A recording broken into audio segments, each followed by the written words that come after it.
For the past few years, the Veterans Administration has increased the use of acupuncture medicine and related modalities. As the demand for these services increases, many Veteran Administration medical centers have expanded the availability of acupuncture. The purpose of this video is to provide a sample of acupuncture approaches and share the impact it has had on some within this population. At a few VA medical centers, there are contracted and federal service licensed acupuncturists that address a variety of presentations and offer many forms of acupuncture approaches. There are also other provider types that offer forms of acupuncture for veterans within some VA medical centers. Outside most VA medical centers, there are licensed acupuncturists who provide fee-basis acupuncture in the community when the demand for acupuncture services exceeds the 30-day wait, or if a veteran requires acupuncture approaches that are not feasible within a given VA medical center.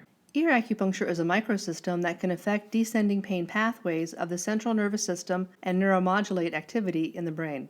Although ear acupuncture may not meet the standards of sustained pain reduction or functional improvement established by the Veterans Administration, it can provide temporary relief. Many providers at the VA can perform ear acupuncture, which can be helpful for those operating or functioning at a high level or at a low level when immobile. Another helpful acupuncture approach is dry needling. While acupuncture needles are dry, the term dry needling is now used to distinguish the insertion of a solid needle for the purpose of releasing a trigger point, hyper-irritated band, or knot in a muscle for the purpose of enhancing a physical therapy session. Until recently, research on acupuncture has been confined to a framework used to evaluate the efficacy of pain medication. Now there is research demonstrating the efficacy of acupuncture outside pain. The evidence is significant for veterans with complicated conditions or functional limitations. Techniques used by licensed acupuncturists determine outcomes. For example, using manual or electric stimulation approaches in a muscle motor point can reduce pathogenic fluid such as inflammation. Using a different technique in a muscle motor point can activate the function in another part of the muscle. These techniques, in turn, can often release a nerve, improve connectivity, or facilitate repair of a damaged myelin sheath. Many VA medical centers have hired highly skilled licensed acupuncturists who have completed a doctorate degree in acupuncture medicine, and many VA medical centers outsource to advanced licensed acupuncturists like us in the community. However, as noted in the chart, not all conditions require the skill level of a licensed acupuncturist,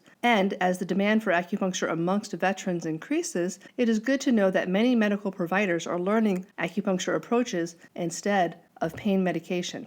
Veterans' primary care provider can evaluate which acupuncture approaches are available and determine the best level of care for the condition being treated.